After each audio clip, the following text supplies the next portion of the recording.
Assalamualaikum warahmatullahi wabarakatuh.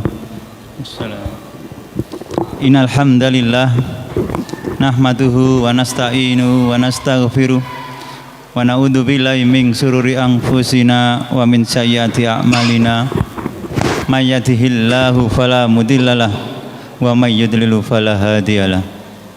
Asyhadu an la ilaha illallah wahdahu la syarikalah wa asyhadu anna Muhammadan abduhu wa rasuluhu amma ba'du. Bapak-bapak, ibu-ibu peserta kajian LKI yang dihormati Allah, alhamdulillah kita senantiasa bersyukur kepada Allah atas segala kenikmatan yang Allah berikan kepada kita. Tentunya pada malam hari ini kita begitu mendapatkan nikmat yang banyak sekali. Kalau menghitung nikmat-nikmat tersebut nggak mungkin kita bisa menghitungnya. Baik bapak-bapak ibu, dengan nikmat-nikmat itu supaya kita menjadi taat kepada Allah Subhanahu wa taala, dalam rangka taat kepada Allah untuk merealisasikan nikmat-nikmat tersebut. Dan pada malam hari ini materi yang akan dibahas oleh Ustadz Afrudin MA MPDI adalah dosa-dosa besar yang dianggap biasa. Salawat serta salam tetap tercurahkan kepada Nabi Rasulullah Sallallahu Alaihi Wasallam beserta keluarganya, sahabat-sahabatnya, dan orang-orang yang mengikutinya. Kami dari Lembaga Kajian Islam mengajak para bapak-bapak, ibu-ibu ataupun yang hari ini sedang menyaksikan live streaming FB LKI atau YouTube LKI Lamongan, atau di sesi waktu yang beberapa hari yang akan datang, monggo untuk hadir dalam kajian LKI yang diadakan setelah maghrib sampai menjelang isya. Baik, kita langsung aja kepada Ustadz Afrudin MA MPDI, kami persilakan. Assalamualaikum warahmatullahi wabarakatuh. Alhamdulillahirabbil alamin wassalatu wassalamu ala Rasulillah wa la haula wa la quwata illa billah. Allahumma la sahla illa ma ja'altahu sahla wa anta taj'alu hasna idza syi'ta sahla. Allahumma inna nas'aluka ilman nafi'an wa rizqan thayyiban wa amalan mutaqabbalan. Allahumma inna na'udzubika min ilmi la yanfa' wa min qalbi la yakhsha wa min nafsin la tasba' wa min da'watin la yustajabu laha. Amin ya rabbal alamin. Jamaah Majelis Taklim Masjid Al-Ikhlas yang dirahmati Allah Subhanahu wa taala. Ini sebelum memulai saya mau meluruskan sedikit. Tadi penyebutan MA itu saya belajar di mana? MA itu kan magister agama. Jadi saya ini bukan jurusan magister agama. Akan tetapi MPD iya. Memang jurusan saya itu magister pendidikan. Kalau mau tanya pendidikan ya monggo. Tapi kalau untuk tanya agama ya bukan jurusan saya. MPD. Ya, ya. Ya itu mohon maaf ya Ustadz, biar nanti kok nggak enak didengar orang sekolahnya di mana, saya nggak bisa jawab ya. Jamaah Majelis Taklim yang dirahmati Allah Subhanahu wa taala, ini insya Allah pada malam ini kita akan membahas sebuah buku yang berjudul Mukarramatu Istahana Bihan Nasu Yajibu Hadru Minha. Hal-hal yang diharamkan dan akan tetapi diremehkan oleh manusia, dan hal itu wajib untuk dihindari. Kalau bahasa dalam buku yang sudah diterjemahkan itu dosa-dosa yang dianggap biasa. Di dalam buku ini Mukarramatu Istahana Bihan Nasu Yajibu Hadru Minha itu disebutkan oleh Syekh Muhammad Shaleh Al-Munajjid itu ada 66 dosa yang dianggap biasa, yang diremehkan oleh sebagian kaum muslimin. Ini diremehkan oleh sebagian kaum muslimin, bukan diremehkan oleh kaum muslimin, sebagian kaum muslimin. Akan tetapi yang akan ana bahas pada malam ini enggak semuanya, enggak sampai 66, enggak mungkin cukup. Jadi yang akan saya bahas cuma 7. Semoga dari 7 pembahasan ini itu cukup waktu. Kalau enggak cukup akan insya Allah akan dilanjut lain waktu kalau ada kesempatan ya. Jadi untuk memulai pembahasan dalam buku dosa-dosa yang dianggap biasa ini seolah-olah enggak dosa karena sudah menjadi kebiasaan sebagian kaum muslimin, sementara itu dosa. Nah, kita sebagai seorang yang beriman ya, beriman kepada Allah dan Rasulnya, tentu kita tidak akan pernah mau dimasukkan oleh Allah ke dalam nerakanya meskipun 1 detik. Jadi kita sebagai seorang yang beriman, tentu kita tidak akan pernah mau kalau dimasukkan oleh Allah Subhanahu wa ta'ala ke dalam nerakanya meskipun 1 detik. Nah, kenapa? Karena dosa itu, meskipun dosa kecil itu, kalau dilakukan terus menerus akan menjadi besar. Dan setiap dosa itu pasti akan membawa dampak yang negatif, baik itu di dunia maupun di akhirat. Jadi tentu kita tidak akan pernah mau masuk neraka meskipun 1 detik. Meskipun 1 detik. Ini kayaknya sepakat semuanya ini. Nggak ada yang nggak sepakat. Kalau nggak sepakat ya saya berlepas tuh. Ya, saya yakin sepakat semuanya. Kita selalu berdoa jangan sampai kita ini masuk neraka walaupun 1 detik itu jangan sampai. Dan ini kalau kita sudah menginginkan hal itu, tentu kita jangan sampai melakukan dosa-dosa yang diharamkan oleh Allah dan Rasulnya, meskipun itu dosa kecil. Jangan sampai.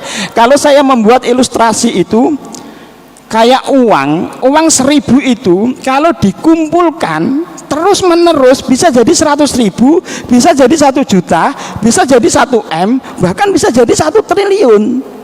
Karena dikumpulkan itu dari uang 1.000, dari nominal yang kecil, ya, itu akhirnya bisa menjadi besar, bisa jadi 100.000, bisa jadi 1 juta, bisa jadi 1 M, bahkan bisa jadi 1 triliun. Gara-gara uang 1.000. Sama halnya dengan dosa kecil, kalau dilakukan setiap hari bahkan setiap saat akhirnya menumpuk menjadi kayak seperti gunung, dosa besar. Itu ilustrasinya. Kalau di dalam ilustrasi yang lain itu ada yang menggambarkan kayak orang mengumpulkan ranting 1 demi 1. Ranting itu akhirnya menjadi banyak dan bisa dipakai untuk membakar ikan. Maksudnya apa? Ranting ini ibaratnya dosa. Dosanya dari ranting satu dikumpulkan akhirnya banyak, bisa untuk dipakai membakar ikan. Lah, tentu kita nggak akan pernah mau gitu loh. Lah, bahkan di dalam hadis sendiri Rasulullah itu memberikan gambaran orang mukmin ya.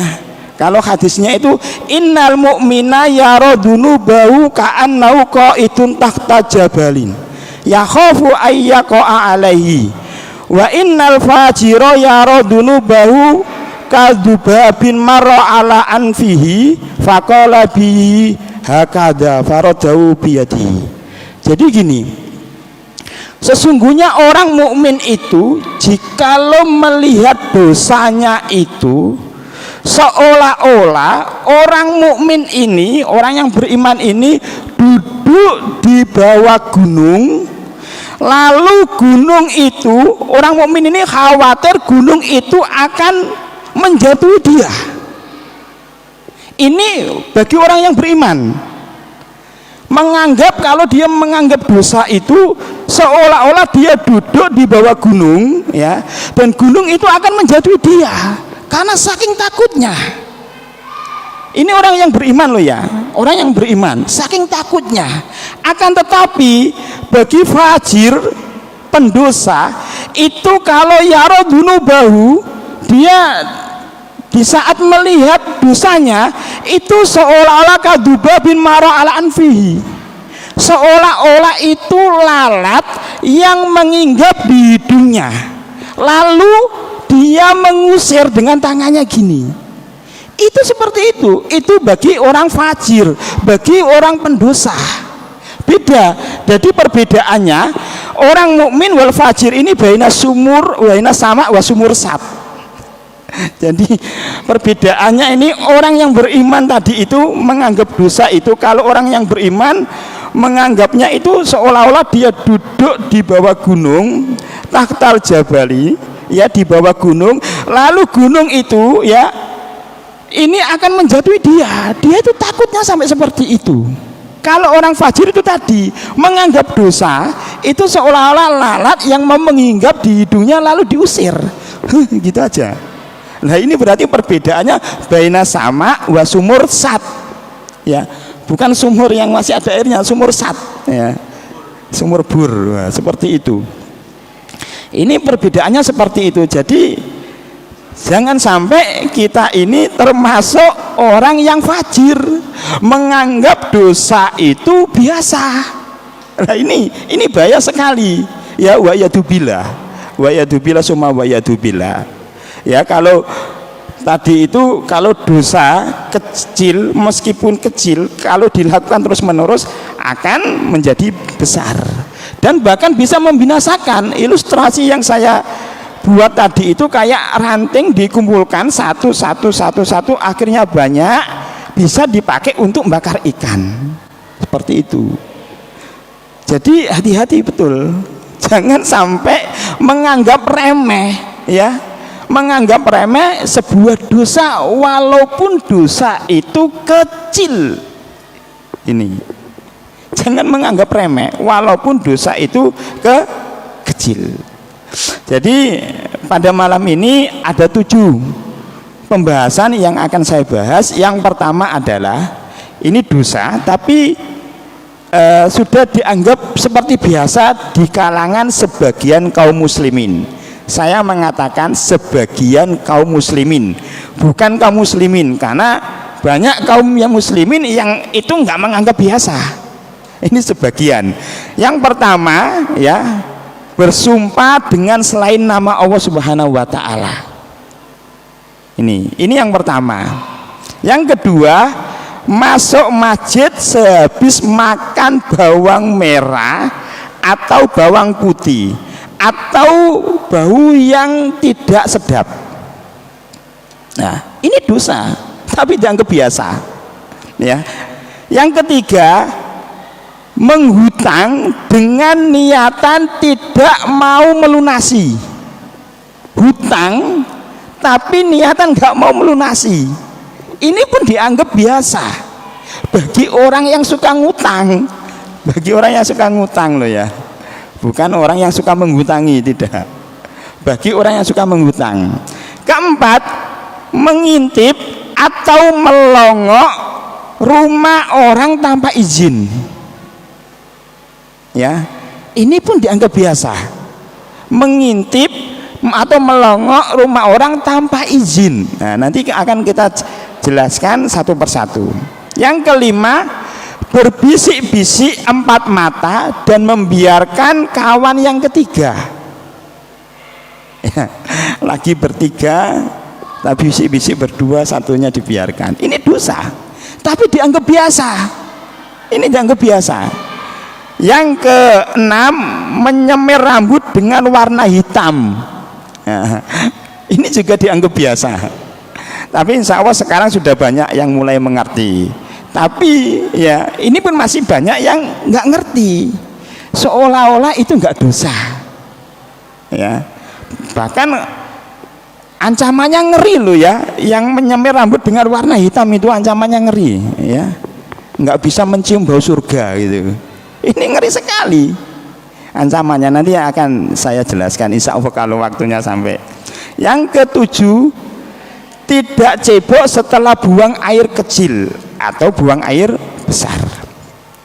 Nah, ini kayaknya jarang, tapi hanya sebagian orang yang pekerjaannya, misalkan mohon maaf ya, ini yang sering saya dapati itu pekerjaannya sopir seperti itu. Ini mohon maaf, tapi tidak semuanya ya, tidak semuanya seperti itu.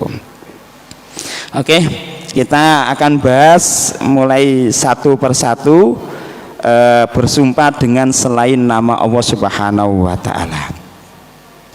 Jadi di dalam hadis itu disebutkan, ala innallaha yanhakum an takhlifu bi abaikum man kana halifan falyukhlif billahi aw liyasmut. Ketahuilah sesungguhnya Allah Subhanahu wa taala itu melarang kalian bersumpah dengan nenek moyangmu. Barang siapa bersumpah, hendaknya ia bersumpah dengan nama Allah atau diam. Maksudnya seperti apa? Jadi ini sumpah dengan selain nama Allah Subhanahu wa taala ini sering dilakukan. Jadi orang sumpah seperti ini, salah satu contohnya gini, demi bapakku, demi ibuku, demi nenekku, demi mbakku yang sudah meninggal, saya tidak seperti ini. Ini tidak boleh. Bersumpah selain dengan nama Allah Subhanahu wa taala itu dilarang. Meskipun kita bersumpah dengan nama Nabi, itu pun dilarang. Bersumpah dengan nama Nabi Muhammad itu pun dilarang, nggak boleh. Jadi bersumpah itu hanya diperbolehkan dengan nama Allah Subhanahu wa taala. Kalau bersumpah selain dengan nama Allah Subhanahu wa taala itu bisa dianggap syirik. Man halafa bi ghairillah faqad asyraka. Barang siapa yang bersumpah bi ghairillah selain nama Allah Subhanahu wa taala, maka faqad asyraka, sungguh dia telah melakukan kesyirikan. Ini enggak boleh. Dan ini sering terjadi yang dilakukan oleh sebagian saudara-saudara kita, bersumpah selain nama Allah Subhanahu wa taala. Kenapa kok sampai dikatakan faqad asyraka? Man halafa bi ghairillah faqad asyraka, karena di saat seseorang itu melakukan sumpah, itu melakukan sesuatu keagungan. Nah, sesuatu keagungan itu dalam sumpah itu hanya diperbolehkan dengan nama Allah Subhanahu wa taala. Jadi wallahi billahi tawahi, nggak boleh demi bapakku, demi ibuku, demi jabatanku, demi anakku atau yang lainnya, itu nggak boleh, nggak boleh. Jadi benar-benar nggak boleh, karena itu seseorang kalau pas melakukan sumpah itu melakukan sebuah keagungan, dan keagungan itu pada waktu sumpah itu hanya Allah Subhanahu wa taala yang berhak diagungkan. Maha agung itu Allah Subhanahu wa taala. Jadi nggak boleh. Ada dalam hadis lain itu man halafa bi amanati falaisa minna. Barang siapa yang bersumpah dengan amanah falaisa minna, maka bukan termasuk kami, kata Rasulullah SAW. Maksudnya bagaimana? Bersumpah dengan amanah, dia itu mengucapkan demi amanah yang saya jalankan ini, saya tidak melakukan ini. Dia bersumpah seperti itu, dan itu nggak boleh. Ini sangat harus hati-hati, dan ini menjadi sebuah kebiasaan sebagian kaum muslimin melakukan sumpah, tapi sumpahnya itu bukan karena Allah, bukan nyebut nama Allah Subhanahu wa taala. Man halafa bi ghairillah faqad asyraka. Ini hati-hati ya. Jadi karena sumpah itu kan seseorang sedang mengagungkan sesuatu. Lah, pengagungan dalam sumpah itu hanya boleh ditujukan kepada Allah. Maka kalau nggak ditujukan kepada Allah, maka dia telah melakukan perbuatan syirik. Maka dikatakan fakat asroka itu tadi. Ya, meskipun kita itu bersumpah demi apa saja, kalau nggak demi Allah Subhanahu wa taala, maka nggak boleh. Nah, ini yang pertama, dosa yang dianggap biasa. Ya, kalau orang zaman dulu itu malah bersumpahnya demi berhala, ya, demi Lata, Uzza, wal Mana, itu nggak boleh. Demi nenek moyang atau yang lainnya nggak boleh. Jadi sumpah itu hanya ditujukan, ya, ucapannya hanya ditujukan kepada Allah Subhanahu wa taala. Lalu bagaimana dengan Allah Subhanahu wa taala dalam Al-Qur'an bersumpah selain nama Dia, wal fajr, wadduha, wal laili, dan lain sebagainya banyak. Ini karena Allah Subhanahu wa taala yang maha menguasai segalanya. Jadi itu kehendak Allah, terserah Allah Subhanahu wa taala. Kalaulah tidak ada larangan dari Rasulullah tadi itu, maka sah-sah saja mau meniru dalam Al-Quran. Akan tetapi kan ada larangan, nggak boleh bersumpah selain nama Allah Subhanahu wa taala, bihuirillah fakot asroka. Kalau Allah bersumpah wadduha, ya, wal fajr, wal laili, idza saja, itu sah. Wong Allah Subhanahu wa taala yang maha menguasai segalanya, terserah. Tapi sebagai hambanya nggak boleh karena sudah ada larangan seperti itu tadi, ya. Jadi ini nggak bisa dianggap biasa sampai bisa dikatakan fakot asroka, maka sungguh telah melakukan kesyirikan. Ini yang pertama, ya, dosa yang dianggap biasa. Adapun yang kedua, masuk kepada pembahasan masuk masjid sehabis makan bawang merah atau bawang putih atau sesuatu yang berbau tidak sedap, kayak habis makan ikan layang, itu kan amis sekali, ya. Nah, ini bukan hanya sekedar ini, ya, gambarannya gini. Orang yang sering terjadi ini, ya, mohon maaf, ini mohon maaf sekali lagi, mohon maaf, yang sering terjadi di saat jamaah subuh, ada orang itu tidak sempat gosok gigi di saat imam mengucapkan waladhdallin, ya, makmum menjawab amin. Itu baunya luar biasa, bul kalau bahasa sedayunya. Ini juga nggak boleh. Ini jangan dianggap biasa. Ini menjaga adab, menjaga kebersihan di saat seseorang masuk masjid. Bukan hanya karena ini hanya gambaran bawang merah, bawang putih. Kenapa? Karena memang bawang merah, bawang putih habis dimakan itu baunya nggak sedap, gitu loh. Baunya nggak sedap. Maka kalau masuk masjid itu ya apa namanya, pakaian yang rapi, bersih, nggak harus baru, ya kan, bersih, rapi, wangi pakaiannya. Nah, setelah itu bau mulutnya juga dijaga, karena di dalam hadis sendiri, di dalam Al-Quran sendiri itu, ya bani Adam khudhu zinatakum inda kulli masjidin, hai anak Adam, pakailah pakaianmu yang indah setiap mau masuk masjid atau setiap memasuki masjid. Jadi ini kalau kita pakaian kita sudah bersih, rapi, ya, bukan habis compeng-compeng, habis matun, kotor semuanya masuk masjid, ya nggak boleh, nggak boleh. Itu nggak menjaga adab kebersihan, gitu loh. Ya kalau nanti kalau mau sholat ya di belakang, gitu loh, nunggu kloter kedua. Lah kotor semuanya, gitu kan, habis hujan, habis panen atau yang lainnya, amis semuanya, tiba-tiba masuk masjid sholat di saf yang pertama belakangnya imam, ya bau semuanya. Nah ini dianggap biasa, ya ini dianggap biasa.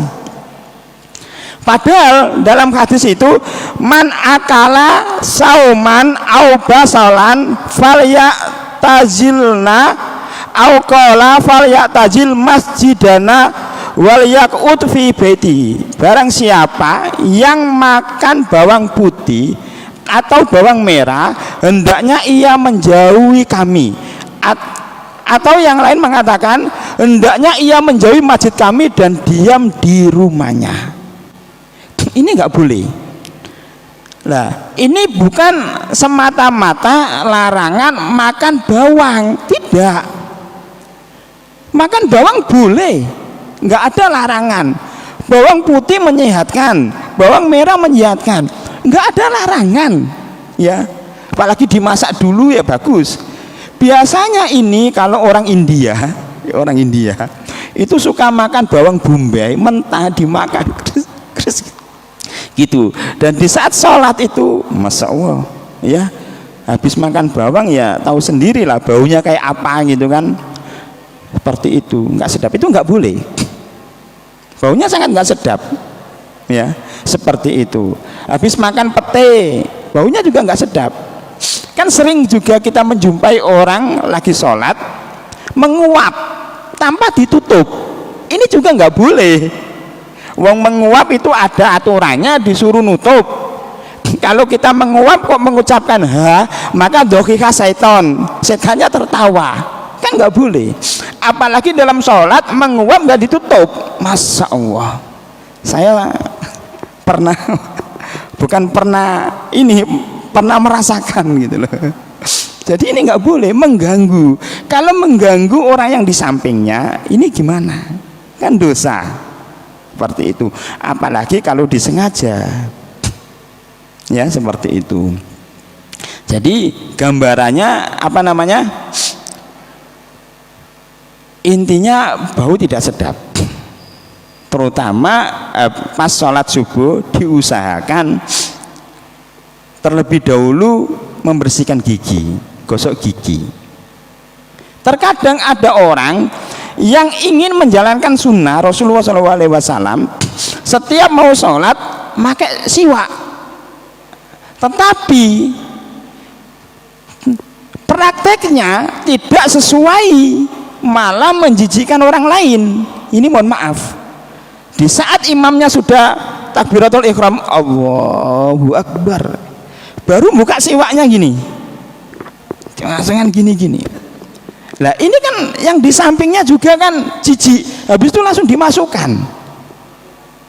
Nah ini juga jijik, mau melakukan sunnah Rasul, ya, siwak setiap mau sholat, tetapi caranya malah mengganggu orang lain.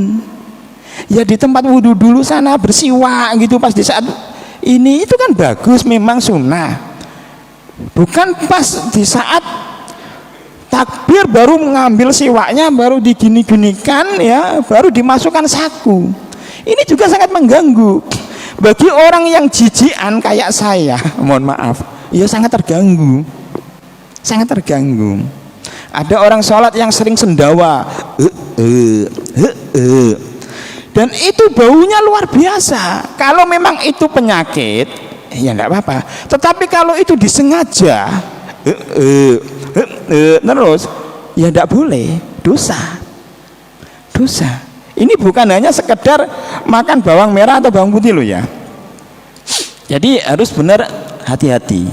Ini menjaga adab di saat mau sholat, ya, pakaiannya harus bersih. Ustadz, lalu gimana? Apakah kita pakaiannya itu harus menyamakan? Mosok kalau mau ke Pak RT itu ke kepala desa aja kita pakaiannya bagus, menghadap pakaiannya jelek? Yo, bukan seperti itu niatannya. Kalau kita menyamakan Allah dengan kepala desa, ya dosa besar kan gitu. Kan ada orang yang bantah gitu, kita kalau gitu ya menyamakan ini gitu. Ya tidak. Adab-adab sholat itu harus diperhatikan. Adab-adab masuk masjid harus diperhatikan. Seperti itu, ya.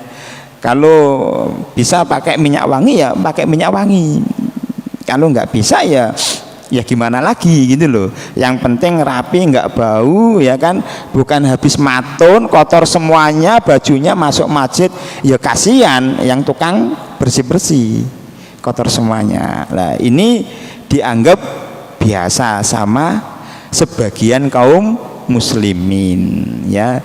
Jadi terutama sholat subuh waladhdallin amin itu kan tercium, atau sholat duhur sama asar, karena makmum imam kan baca sendiri-sendiri, bacanya agak dikerasin pula, alhamdulillahirrahmanirrahim maliki yaumiddin. Nah ini juga kalau tercium bau nggak sedap ya jangan, ya makanya diperintahkan untuk bersiwak itu terlebih dahulu, seperti itu. Wallahu alam bisawab. Saya tak minum dulu ya.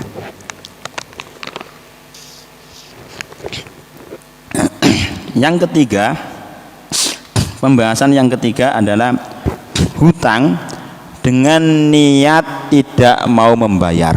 Nah ini sering terjadi, bahkan bisa menjadikan putus tali persaudaraan. Hutang ini masya Allah, orang yang lagi mau menghutang itu benar-benar kayak ngemis.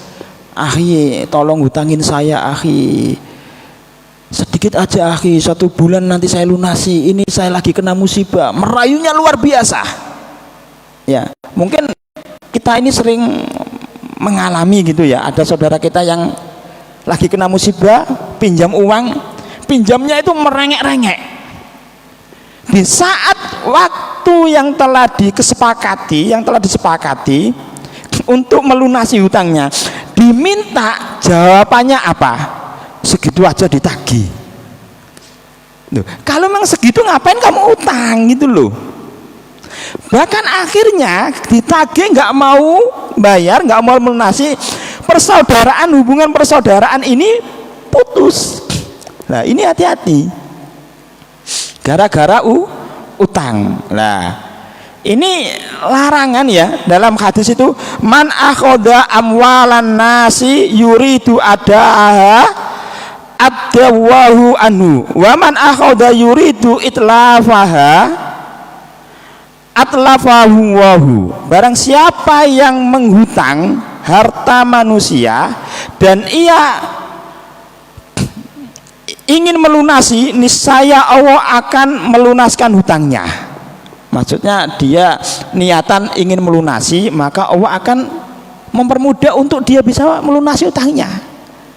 Begitu pula sebaliknya, barang siapa yang menghutang dengan keinginan untuk tidak melunasi, tidak membayar, niscaya Allah akan benar-benar membinasakannya. Ini hati-hati masalah utang ya. Hutang 100 rupiah pun ya itu tidak akan bisa langsung masuk surga. Orang yang mati syahid itu kan jelas jaminannya surga ya. Yang mati syahid itu punya hutang kepada saudaranya 100 rupiah saja, itu nggak bisa langsung masuk surga. Nunggu yang menghutangi ini ikhlas atau tidak. Ini nunggu. Orang yang masuk surga ya itu nggak bisa langsung masuk surga kalau dia masih punya utang. Nunggu yang menghutangi ini ikhlas atau tidak. Meskipun di dalam hadis nanti digambarkan, dikasih ini gambaran apa namanya, dikasih istana, rumah yang megah itu apa, kalau kamu mau mengikhlaskan utangnya dia maka istana ini milikmu, ya tentu mau, tapi nggak bisa langsung. Gambarannya apa? Jangan pernah meremehkan utang sekecil pun, utang ya, apalagi di dalam dunia pendidikan ini masya Allah ya, utang, nunggak SPP dan lain sebagainya dengan niatan memang nggak mau melunasi. Wah ya bila semoga nggak adanya seperti itu. Nah itu tadi sering kan kita kedatangan ada saudara kita yang di saat lagi kena musibah utangnya kayak seperti itu ya, merengek-rengek, kita pinjamin. Di saat kita minta, karena sudah batas waktu yang telah disepakati, mereka nggak mau. Akhirnya putus persaudaraan. Nah ini makanya dosa, tapi dianggap biasa. Meremehkan, kan? Misalkan salah satu contoh, kan? Aku nyelenya kan, gitu ku bensin ku entek gak nggo dhuwit, piro Pak? 10.000 bae, 10.000. Wah, habis itu apa? Lupa, diingatkan marah-marah. Loh, ini yang sering terjadi. 10.000 gak kan dijaluk mentoloni kan ngono. Kebarus, tambah dilokno, tambah dimaki-maki. Padahal itu utang gitu loh. Nanti itu masih ada hitungannya di akhirat, utang loh. Ya, utang 100 rupiah pun tetap utang gitu loh. Jangan seenaknya gitu loh. Ya, jangan seenaknya makan di warung, Bu, ngebon dulu Bu, lupa. Diingatkan yang kemarin. Ini gimana? Ya Allah, gitu aja kok diminta loh. Ini utang. Akhirnya orang itu nggak mau beli ke warung itu tadi. Lah akhirnya putuslah persaudaraan. Ya, jadi itu yang ketiga, hutang dengan niatan tidak melunasi. Ya, yang keempat, kayaknya ini nggak selesai ini ya. Karena 7 baru 4 ini, sebentar lagi sudah adzan ya. Yang keempat, mengintip atau melongok ya rumah orang tanpa izin. Ini yang sering terjadi. Ya. Ini yang sering terjadi. Jadi di saat kita mau menamu ke rumahnya orang, kita sudah ngetuk 3 kali minta izin ya. Dan kita memberikan salam, kok sudah 3 kali tuan rumahnya nggak memberikan jawaban salam, maka kembali kita. Berarti itu menunjukkan tuan rumahnya kalau memang ada di rumah lagi tidak ingin menemui tamu. Kita nggak boleh kayak gini, misalkan ini pintunya atau jendelanya diginikan, ono wonge, nggak boleh. Nggak boleh, ya, nggak boleh. Ini dikhawatirkan orangnya itu lagi di depan situ, lagi nggak pakai ini pakaian lengkap. Kalau perempuan nggak pakai jilbab tentunya kan aurat, diintip, nggak boleh, ya. Ini sangat-sangat nggak boleh. Dalilnya itu dalam surat An-Nur, ya ayyuhalladzina amanu la tadkhulu buyutan ghairu buyutikum hatta tastanisu wa tusallimu ala ahliha. Hei orang-orang yang beriman, janganlah kamu memasuki rumah yang bukan rumahmu. Hatta tastanisu wa tusallimu ala ahliha. Sehingga kamu itu minta izin dan memberi salam kepada penghuni rumahnya. Jadi kan ada adab-adab bertamu. Tastaknisu itu mengetuk, maksudnya minta izin itu dengan ketukan. Tastaknisu itu berarti ketukannya itu nggak boleh gini, nggak boleh keras.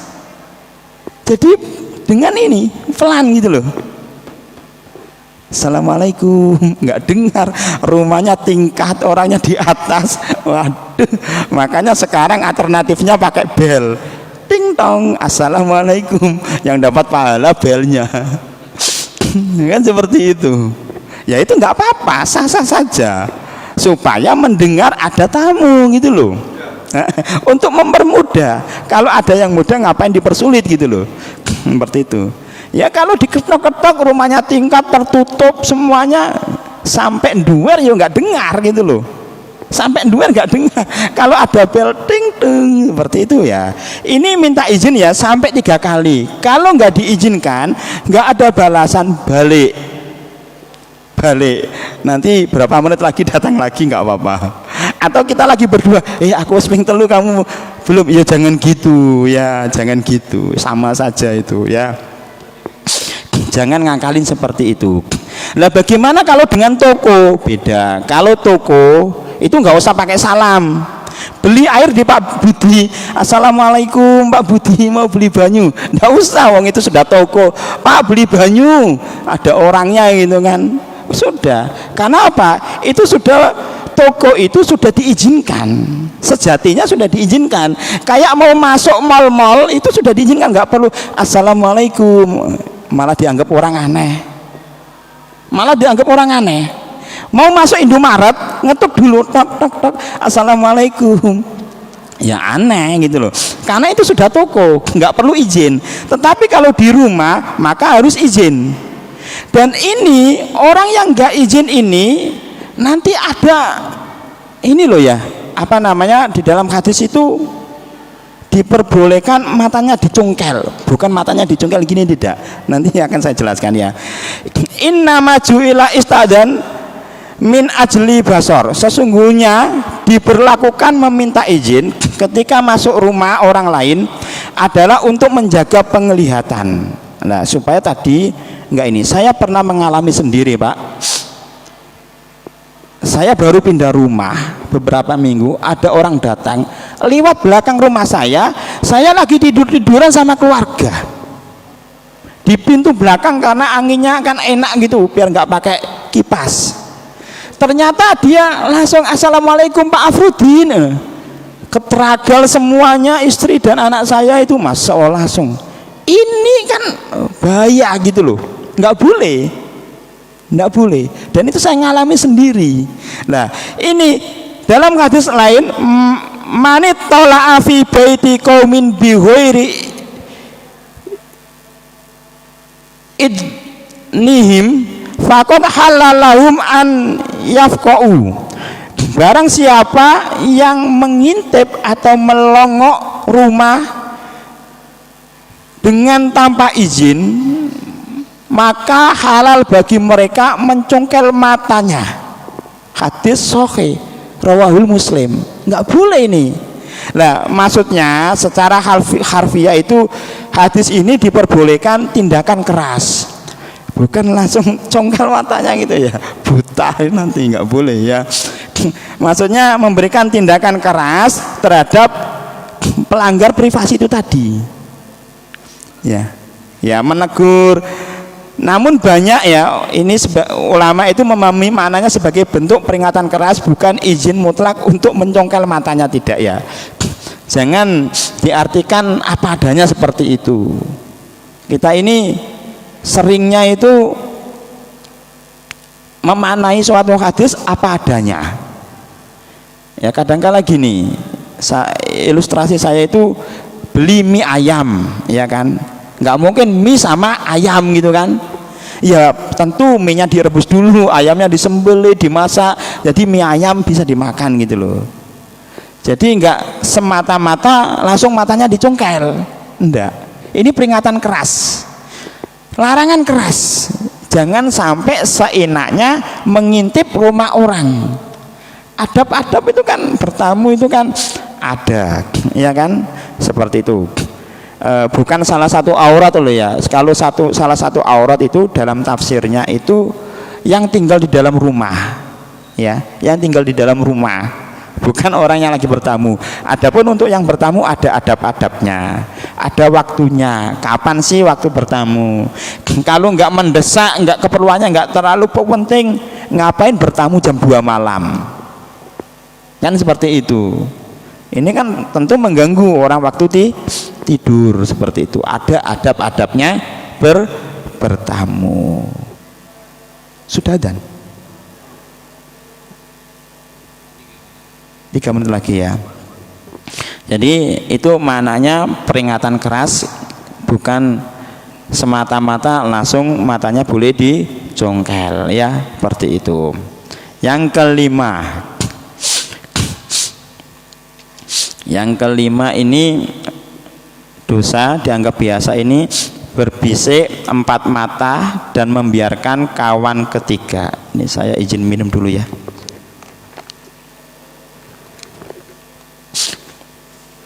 Idza kuntum salasatan fala yatanaja isnani dunal akhari hatta takhtalitu bin nasi min ajli andalika yuhzinuhu.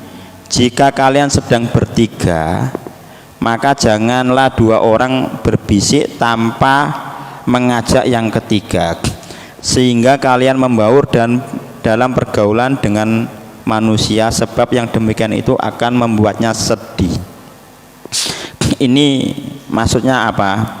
Larangan ini nanti kita lanjut nanti ya setelah adzan, monggo.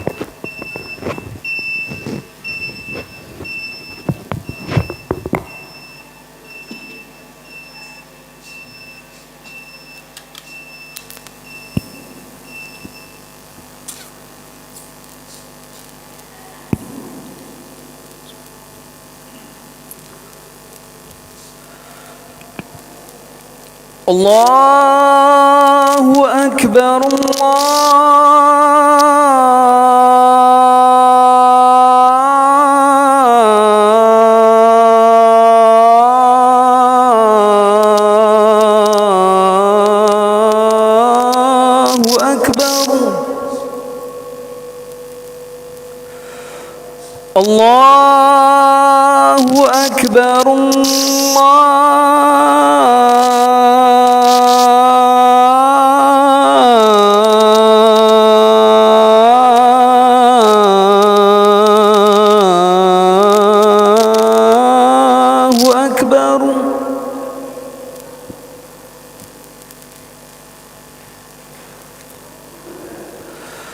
أشهد أن لا إله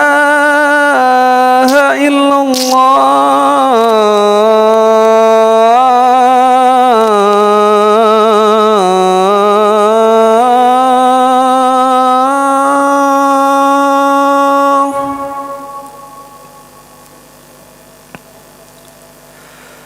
أشهد أن لا إله إلا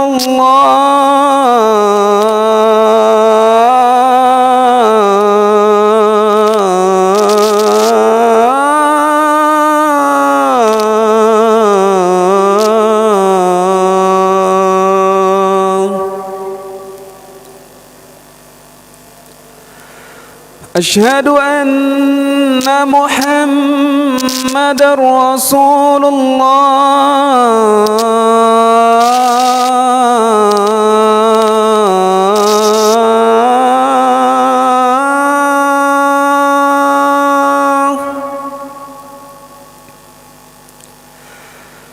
أشهد أن محمد رسول الله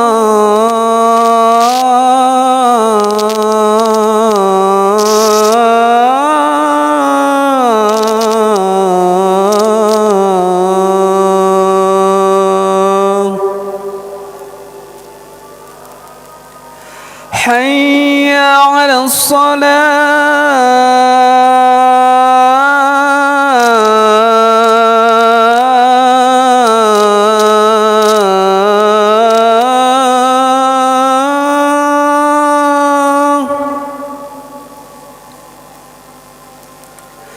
حي على الصلاة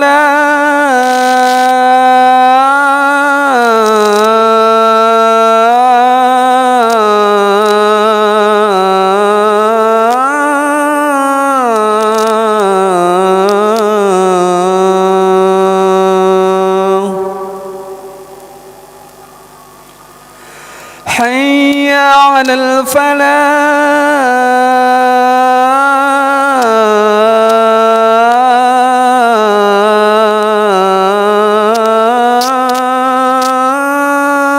الفلاح حي على الفلاح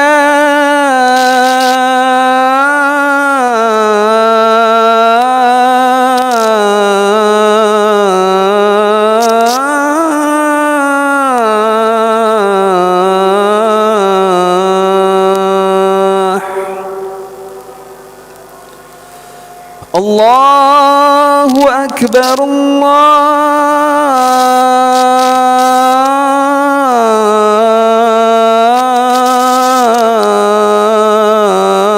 الله أكبر لا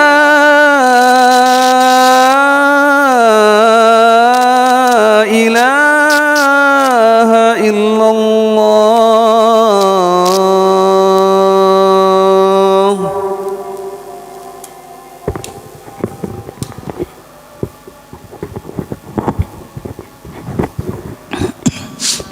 Nah, kita lanjut. Berbisik empat mata dan membiarkan kawan ketiga. Jadi itu sebuah larangan tapi dianggap biasa bagi sebagian kaum muslimin. Lah, larangan ini tentu berlaku kalau memang kelompoknya itu masih kecil, misalkan 3 orang atau beberapa orang. Akan tetapi kalau kelompok yang banyak, misalkan kayak gini, di sini ada, situ ada, sini ada, sini aja, kita berbicara empat mata seperti ini sah. Karena apa? Tidak ada yang ini membuat curiga atau berprasangka buruk. Kalau hanya bertiga, berbisik-bisik 2 orang, tentu yang satu itu ini merasa berprasangka buruk, curiga, jangan-jangan membicarakan apa ini kan gitu. Nah, ini larangan seperti itulah. Dari sini kan bisa hikmah hadis itu tadi kan mencegah rasa curiga dan buruk sangka, ya, menjaga persaudaraan supaya enggak menjadikan hal-hal yang enggak diinginkan. Nah, mengajarkan kepedulian terhadap perasaan orang lain. Ini perasaan orang lain harus kita jaga, ya, seperti itu. Yang keenam, semoga selesai. Menyemir rambut dengan warna hitam. Nah, ini yang sering dilakukan orang yang mulai rambutnya tumbuh uban. Nah, ini tidak boleh, ya. Dalilnya itu yakunu qaumun yaghdabuna fi akhiril zamani bisawati ka hawasilil hamami la yarikhuna raihatal jannah. Kelak pada akhir zaman akan ada kaum yang menyemir rambutnya dengan warna hitam seperti tembulan burung merpati, la yarikhuna raihatal jannah. Mereka tidak akan mencium wanginya surga, sementara baunya surga itu kan digambarkan dalam hadis kan sejauh itu kan bermil-mil itu sudah tercium gitu loh. Nah, ini nggak bisa mencium bau surga. Kenapa kok sampai seperti itu, ya? Kalau memang kita menginginkan untuk menyemir rambut kita, jangan warna hitam. Ya, ini larangannya itu bukan semata-mata nyemir loh ya, tapi nyemirnya itu menggunakan warna hitam. Kalau mau nyemir warna biru, kata Pak Budi, ya nanti dianggap orang yang sering jalan di pinggir jalan raya gitu loh. Warna biru langsung merah muda kayak gitu, waduh, kayak orang-orang yang ini ya. Jadi diperbolehkan ghairu hada bisain wastanibu sawat. Jadi uban dengan sesuatu dan hindarilah warna hitam. Nah, maknanya apa? Bukan semata-mata dilarang untuk nyemir. Kalau mau menyemir ya selain warna hitam. Selain warna hitam, mau nyemir warna merah ya monggo. Tapi ya semirnya jangan yang semir ini nggak bisa tembus air gitu loh. Ya nyemirnya ya pakai inan atau apa gitu yang masih bisa, semirnya itu bisa tembus, rambutnya bisa tembus air gitu. Kalau semir sekarang saya nggak tahu apakah bisa tembus atau tidak, ya, karena saya nggak pernah nyemir rambut, ya. Jadi ini memang larangan, dan ini juga berlaku untuk wanita, bukan hanya laki-laki, berlaku untuk wanita dan laki-laki. Nggak boleh ya menyemir rambut dengan warna hitam, nggak boleh. Ini karena apa? Dia itu seolah-olah menipu, malu kalau dia sudah tua. Uban itu kan menunjukkan, mengingatkan kita kepada suatu kematian, ya. Jadi nggak boleh dicabut, uban itu nggak boleh dicabut, nggak boleh sengaja dicabut, nggak boleh. Disemir hitam nggak boleh. Kalau mau nyemir ya silakan semir dengan selain warna hitam. Jadi ini nggak usah malu gitu loh. Wong memang kita ini tambah tahun tambah tua. Yang dulunya masih kecil, saya sama Pak Budi ini kan seusia sama Pak Budi ini seusia, sama-sama lahirnya 82 ya, jadi seusia sama Pak Budi ini. Nah kalau memang jenggotnya sudah putih ya biarin putih gitu loh, rambutnya mulai berubah ya biarkan, itu apa namanya, supaya kita ini mengingat kematian gitu loh. Oh ternyata kami ini sudah tua. Jangan malu kalau rambutnya putih langsung disemir hitam, nggak boleh. Kalau mau nyemir selain hitam monggo, sah saja ya. Jadi seperti itu. Jangan sampai menyemir selain warna hitam. Jadi saya cukupkan saja sampai 6 saja. Barangkali ada pertanyaan atau mau yang didiskusikan monggo.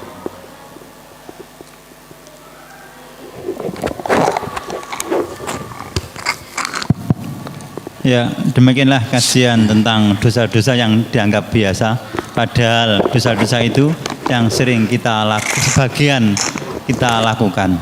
Monggo Bapak-bapak, barangkali tentang materi tadi ada yang ditanyakan, kami persilakan.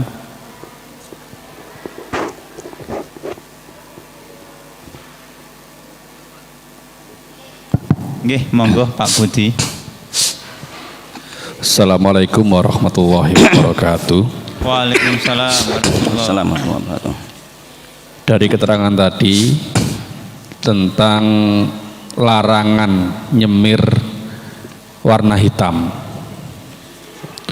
itu di hadisnya kan seperti itu. Apakah enggak sama seperti tadi ketika bertamu atau ketika melihat rumah orang lain dengan tanpa seizin tadi dicongkel matanya, itu secara tekstualnya kan seperti itu. Tetapi kita yang nggak boleh mempraktekkan secara tekstualnya seperti itu. Nah, sedangkan di semir tadi ini saya hanya bertanya ya karena saya nggak ngerti mungkin. Menyemir warna, seandainya kita menyemir warna selain hitam, maka itu sebenarnya itu identik dengan ya orang-orang aneh gitu loh. Entah nanti disemir warna hijau, kuning, biru, atau warna ya emas mungkin gilap gitu kan. Ya, itu akan identik dengan orang-orang aneh dan orang-orang yang tidak benar. Nah, tetapi ketika disemir warna hitam mungkin kelihatan lebih rapi gitu kan. Nah, tetapi hatinya tidak menolak dia itu karena tua, itu enggak gitu loh. Tapi hanya ingin memang berpenampilan ya mungkin bisa lebih rapi, lebih bagus gitu kan. Hanya seperti tadi niatannya tidak menolak hal seperti itu. Itu apakah yang saya tanyakan, apakah itu hanya tekstualnya atau nanti harus direalisasikan seperti teksnya itu, Ustaz? Terima kasih. Ya, jazakumullah atas pertanyaannya. Jadi larangan menyemir warna hitam ini bukan semata-mata larangan menyemir rambut secara keseluruhan ya. Yang dilarang itu bukan menyemirnya, tetapi penggunaan di saat menyemir itu menggunakan warna hitam. Meskipun orang yang menyemir dengan warna hitam ya, itu bukan niatannya malu kelihatan tua, di dalam hatinya bukan ada niatan malu karena tua, tetapi sejatinya dia itu menyemir rambut dengan warna hitam itu sudah menyembunyikan usia tuanya. Paham ya? Sudah menyembunyikan secara tidak langsung, dia itu menyembunyikan usia tuanya. Ya, atau tanda-tanda penuaan. karena dikasih warna hitam itu tadi. Meskipun alasannya itu biar rapi, biar ini, pasti kelihatan lebih mudah. Lah kalau nanti pas mau seperti itu, ya di saat peperangan untuk mengecoh musuh kaum muslimin yang rambutnya putih-putih semirin hitam biar kelihatan mudah semuanya. Yang jenggotnya putih-putih sudah mulai putih di tengah ini, ya disemir biar kelihatan gagah mudah. Tapi untuk pada waktu peperangan loh ya, selain itu jangan, larangan seperti itu. Meskipun niatannya tidak biar kelihatan ini, tetapi sejatinya dia itu sudah menyembunyikan usia atau tanda-tanda penuaan seperti itu Pak Budi. Makanya tetap dilarang. Nah, bagaimana dengan merah itu tadi? Kalau warna hijau, merah atau biru itu kayak orang-orang yang nyeleneh itu, saya teringat teman saya ini, dia sudah meninggal, adik kelas Ana di Darussahadah. Dia usianya masih muda, rambutnya putih semuanya, putih, hitamnya itu bisa dihitung. Dia itu menyemir dengan warna merah, disemir. Warna merah bukan kayak merah pakai pengawet makanan atau apa, itu langsung merahnya itu langsung merah nyala, itu tidak. Merahnya itu merah-merah biasa, kalem gitu. Memang dia seperti itu, dan dia sudah meninggal. Subhanallah, orangnya soleh banget gitu loh, pinter, soleh. Ya, semoga Allah merahmati, amin ya. Jadi seperti itu, sejatinya dia sudah menyembunyikan tanda-tanda penuaan seperti itu, dan nggak boleh dicabut loh ya uban seperti itu. Monggo. Demikian Pak Budi ya. Monggo, barangkali ada lagi. Itu kok nggak boleh menyemir, seharusnya kan gitu toh. Kalau sekarang kan takutnya kalau nyemir tadi ada warna biru, warna-warni, itu artinya kan takutnya menyerupai lah. Itu kan apakah nggak nanti itu terkena hadis yang menyerupai suatu kaum itu lah. Sekarang kan banyak sekali, jenengan juga sudah mungkin ngerti lah kaum-kaum yang ya warna-warni atau dengan gaya yang seperti, apakah nggak terkena dengan hadis itu? Ya, jadi itu beda pembahasan nanti, mantasaba biqaumin fahuwa minhum. Nah, jadi di saat dia itu niatannya ya mewarnainya itu bukan karena tasabuh kepada suatu kaum. Kayak saya gambarkan tadi, kayak teman saya, adik kelas saya itu memang warnanya itu bukan tasabuh, bukan kayak sekarang ini. Dan itu memang harus dibedakan semirnya ya terbuat dari apa. Kalau semir-semir yang sekarang, wallahu a'lam bishawab ya, saya belum pernah meneliti apakah dia itu bisa tembus air atau tidak. Ya, kayak wanita-wanita yang pakai pacar. Nah, itu pacar yang sekarang itu dipakai kaum wanita sekarang ini bisa tembus atau tidak airnya itu. Nah, yang itu kan seharusnya pakai pacar inan gitu loh, yang ada pohonnya, dulu kita numbuk ditaruh di kuku, warnanya wagu seperti itu sah-sah saja. Sama seperti halnya itu tadi, kalau memang nyemirnya itu memang untuk gaul-gaulan supaya ngetren, ya memang tasabuh. Seperti anak muda zaman sekarang seperti itu, semirnya disemir rambutnya agak malah keputih-putihan gitu kan, kayak orang Korea atau apa itu. Nah, itu tasabuh gitu loh, nggak boleh. Itu beda pembahasan Pak Budi ya, seperti itu ya. Ya, demikianlah Bapak-bapak kajian pada malam ini. Sebelumnya kami tutup, saya klarifikasi tentang detail tadi atau gelar. Karena gelar itu mahal biayanya, lelah mencarinya. Nah, kajian pada malam hari ini marilah tutup dengan bacaan hamdalah dan doa kafaratul majelis. Alhamdulillahirabbil alamin. Subhanakallahumma wa bihamdik asyhadu an la ilaha illa anta astaghfiruka wa atubu ilaik. Assalamualaikum warahmatullahi wabarakatuh.